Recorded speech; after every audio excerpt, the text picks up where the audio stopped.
Well, thank you very much, first of all, for being here at the Run Your Own Race event presented by Spectrum Healthcare Partners. All the things that I write about on FitMaine, running, it's been one of the most challenging activities I've ever participated in. I joined the soccer team in high school when I was a freshman. It was the first year my high school had a women's soccer team. So essentially, if you showed up, you were on the team. So I showed up and I was like, yeah, I guess I'll be on your soccer team, but like, I don't want to run. And the coach is like, cool, goalie. So if you've ever been in my clinic, this is an analogy I use all the time. It's just like the car. You buy a brand new car, you take it out, you drive it 5,000 miles. You probably wouldn't even need to change the oil, but they tell you to. But if you kept driving that car 120,000 miles in, you probably should have done a couple maintenance things kind of along the way.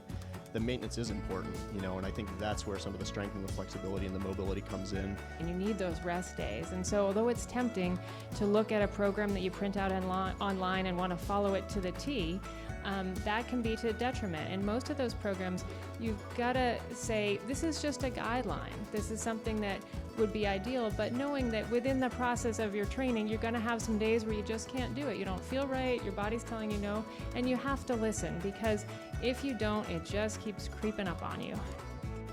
And I have known Dan for quite a while. He's one of the people who's kept me running all these years.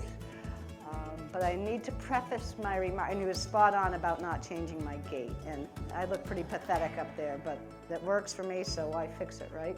I want to talk about run your own race, because we all need to run our own races in myriad ways throughout our lives.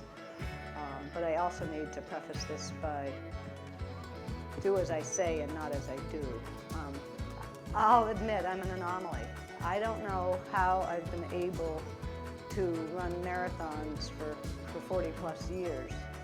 And I guess I need to quit because, as most of you know, Kipchoge broke the 2-hour barrier in Vienna.